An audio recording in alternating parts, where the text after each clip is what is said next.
शाम को 4 बजे से लेकर 7 बजे के बीच में शंकर और पार्वती के भ्रमण का समय रहता है। मेरे देवाधिदेव महादेव और माता पार्वती के भ्रमण का समय, भगवान शंकर पार्वती घूमने को निकले।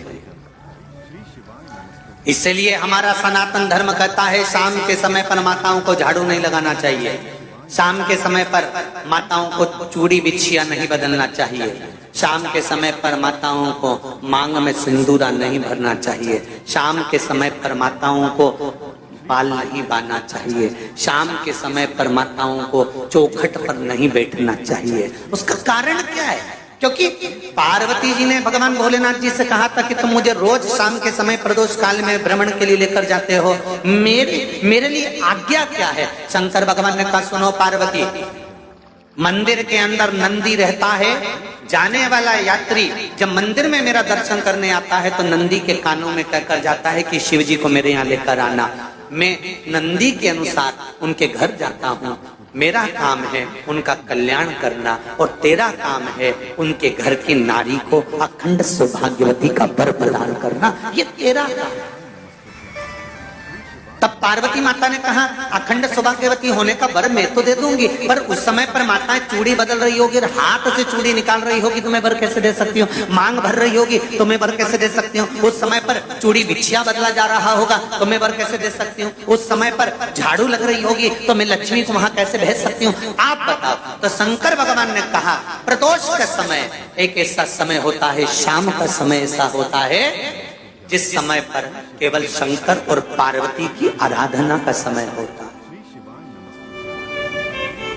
हम तो कई लोगों से कहते हैं अगर आपके यहाँ संपदा नहीं आ रही है, बहुत मेहनत कर रहे हो, फल नहीं मिल रहा, कहीं नौकरी, कहीं सर्विस या कहीं व्यापार या व्यवसाय में कहीं तकलीफ आ रही है, हम सबसे कहते हैं शाम का समय पकड़ लो, शंकर जी के मंदिर में दिया लगाना प्रारंभ कर दो। शिव मंदिर में अगर दिया नहीं लगा रहे हो तो बेलपत्री के पेड़ के नीचे दिया लगा। बेलपत्री और शंकर जी के मंदिर में दिया नहीं लगा रहा तो शंकर जी के मंदिर के बाहर चौखट पर दिया लगा। इतना भी नहीं कर सकते तो अपने घर के बाहर अपने द्वार पर दिया लगा दो, पर शंकर जी के नाम का श्री शिवाय नमस्तुभ्यम बोलकर शंकर भगवान को याद कर कर अपनी कामना कर कर बाबा का स्मरण कर कर पंचाक्षर मंत्र नमः शिवाय, षडाक्षर मंत्र ओम नमः शिवाय, द्वादशाक्षर मंत्र ओम नमो भगवते वासुदेवाय, जो मंत्र तुमको याद है उसका स्मरण कर कर लक्ष्मी हो चाहे नारायण हो चाहे राम हो चाहे कृष्ण हो, स्मरण कर कर शाम के समय बाहर दिया लगा दो, दरवाजे के पास लगा दो। वो सुनेगा जरूर, आएगा तो उसका वेलकम जरूर होगा और वो कुछ देकर जरूर जाएगा। नियम तो बनाओ, उसकी चौखट पर जाकर कहना प्रारंभ।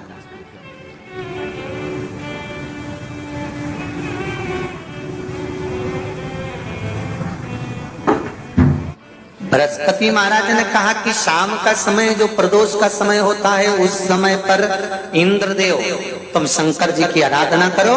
शिव आराधना से शंकर जी जो मार्ग प्रशस्त करेंगे, शिव आराधना से जो शंकर जी कहेंगे वो तुम करना, ठीक है? आराधना करी बाबा भोलेनाथ जी।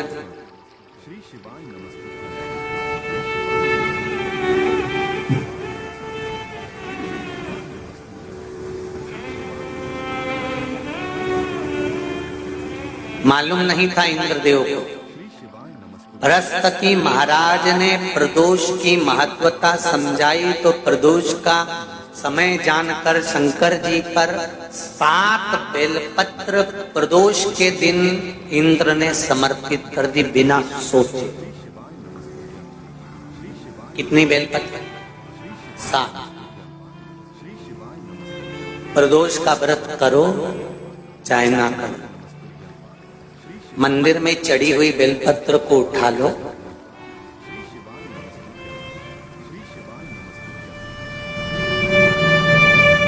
बेलपत्र का ब्रह्म कमल बना लो,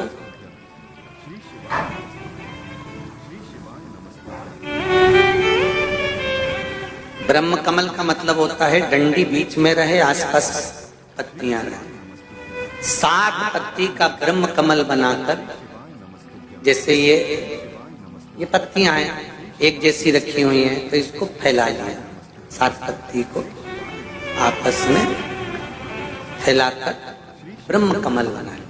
प्रदोष का व्रत करें ना करें, जरूरी नहीं है कि वृक्ष से ही पत्ती लेकर आओगे तो ही शंकर जी को चढ़ाओगे।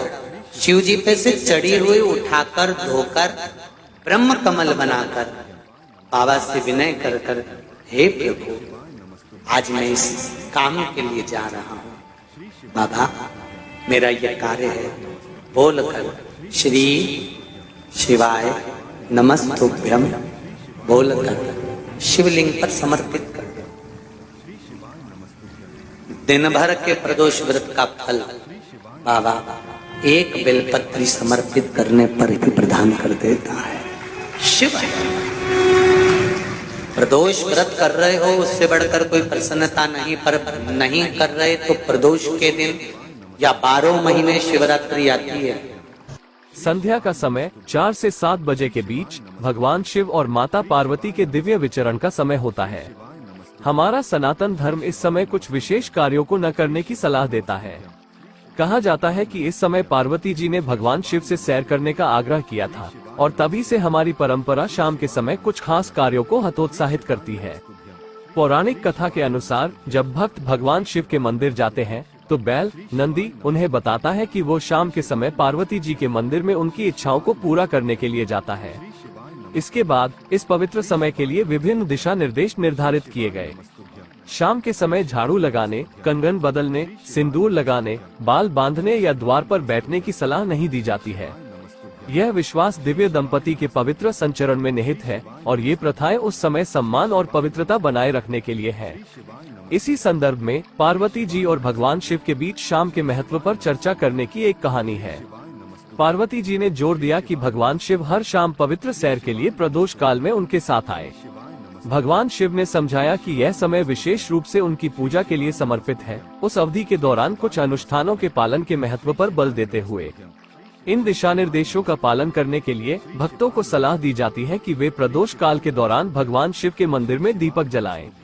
यदि यह संभव नहीं है तो बेलपत्र के पेड़ के नीचे या किसी के घर के बाहर ओम नमः शिवाय और अन्य मंत्रों के साथ दीपक जलाने का सुझाव दिया जाता है।